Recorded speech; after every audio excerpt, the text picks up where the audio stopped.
तुम्हा सर्वांचं माझ्या YouTube चॅनलमध्ये पुन्हा एकदा स्वागत आहे. तर आजच्या व्हिडिओमध्ये आपण इयत्ता 9वी ची जी प्रथम सत्र परीक्षा होणार आहे 2024 मध्ये, तर त्याच्या दृष्टीनं भूगोल या विषयाची आपण एक प्रश्नपत्रिका बघणार आहोत, सराव प्रश्नपत्रिका.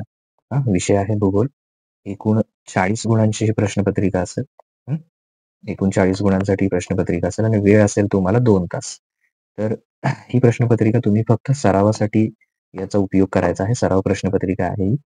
हे प्रश्न आणि यांसारखे पुस्तकातले इतर प्रश्न अशी जर तुम्ही तयारी केलीत, या फॉर्मॅटमध्ये जर तुम्ही परीक्षेचा अभ्यास केलात यासारख्या प्रश्नांचा, तुम्हाला त्याचा नक्की उपयोग येईल. त्यामुळे पूर्णपणे सरावासाठी या प्रश्नपत्रिकेचा उपयोग करा. प्रश्न क्रमांक 1 कंसात दिलेल्या पर्यायापैकी योग्य पर्याय निवडून विधाने पूर्ण करा. त्याच्यासाठी एकूण 4 गुण आहेत. आता ह्याच्यामध्ये पहिलं जर बघितलं आपण, प्रत्येक कंसातलं काय करायचं, योग्य उत्तर त्या ठिकाणी लिहायचं आहे. सममूल्य रेषा जवळ-जवळ असल्यास घटकातील बदल कसा असतो, सौम्य, तीव्र का समान? त्याच्यानंतर दुसरं, किलोमांजारो हा ज्वालामुखी पर्वत कोणत्या तिन्हीपैकी देशात आहे? ब्राझील, टांझानिया का भारत? हं. त्याच्यानंतर नदीच्या मुखाजवळ गाळाच्या त्रिकोणाकृती प्रदेशाला काय म्हणतात? पूरतट, कुंभगर्त, त्रिभुज प्रदेश. तर काय म्हणायचं त्याला? त्याच्यानंतर पर्वतांच्या अडथळ्यामुळे कोणत्या प्रकारचा पाऊस पडतो? आवर्त पाऊस, प्रतिरोध का आम्ल पाऊस? तर ह्या चारीपैकी योग्य पर्याय काय करायचा आहे तुम्ही निवडायचा आहे. तिथे उत्तर विधान परत लिहायचं आहे. कमेंट सेक्शन मध्ये ज्यांना उत्तर माहिती आहे त्यांनी कमेंट करा. आता योग्य जोड्या जुळवा. अ गट आहेत आणि ब गट आहे. अ गटामध्ये कोण कोण आहे? तर भस्मीकरण, आम्ल पर्जन्य, रॉकी, सागरी प्रवाह. ब गटामध्ये कोण आहेत? तापमान नियंत्रण, कायिक अपक्षय, रासायनिक विदारण, हं, प्रदूषण आणि उत्तर अमेरिका. तर यांच्या योग्य जोड्या जुळवायच्या. तर प्रत्येक अ गटाच्या समोर त्याचा एकतर पर्याय लिहा किंवा ते उत्तर लिहा. आता प्रश्न क्रमांक 2 आहे. खालील विधाने चूक की बरोबर ते सांगायचं आहे. आणि जी विधानं चुकीची आहेत ती दुरुस्त करून म्हणजे बरोबर करून लिहायची आहेत. दुरुस्त करून लिहायची आहेत. एकूण 4 गुण आहेत. त्यातलं पहिलं विधान आहे. सागर जलाची क्षारता मोजण्यासाठी हायड्रोमीटर हे उपकरण वापरतात. हे चूक की बरोबर ते ठरवायचं. साधारणतः हिवाळ्यात हिमवृष्टी होते. लोकसं लोकसंख्येचे वितरण असं म्हणा, लोकसंख्येचे वितरण दाखवण्यासाठी समघनी नकाशा वापरतात. भूकंप होताना भूपृष्ठाखालील ज्या ठिकाणाहून ऊर्जेचे उत्सर्जन होते ते ठिकाण म्हणजे अपिकेंद्र होय. अनेक जलप्रवाह एकत्र येऊन कशाची निर्मिती होते? नदीची निर्मिती होते. तर ह्या सगळ्या प्रश्नांची तुम्ही काय करायचे? तयारी करायची.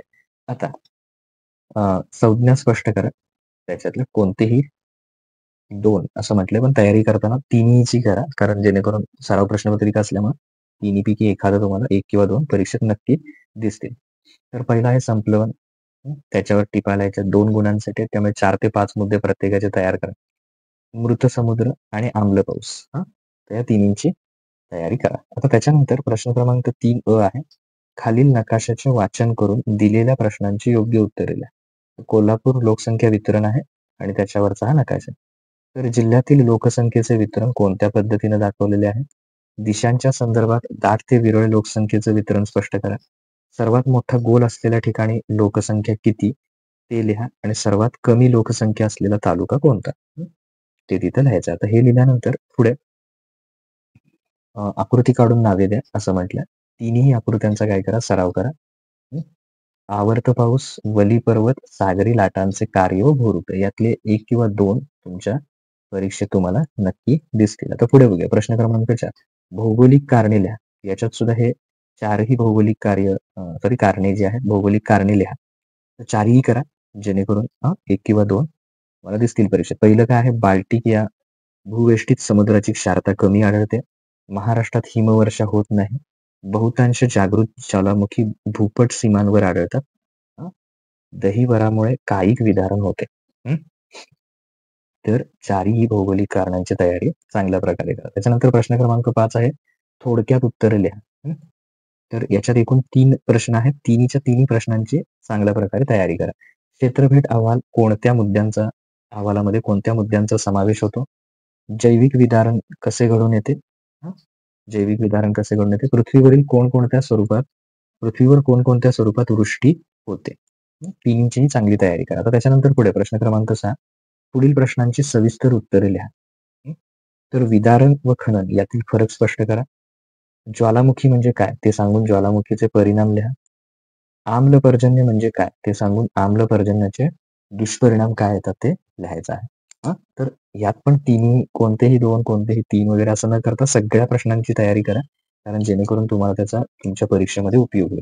तर इथे तुमची जी 40 गुणांची प्रश्नपत्रिका आहे भूगोल विषयाची ती इथं पूर्ण होते. पुढील व्हिडिओमध्ये आपण काय करूया, पुढचे जे प्रश्नपत्रिका आहे त्या बघूया. ओके. प्लेलिस्ट आपण सगळ्या प्रश्नपत्रिकांची केलेली आहे 9वीच्या. खाली डिस्क्रिप्शनमध्ये लिंक दिले. तिथे बघू शकता तुम्ही. ओके.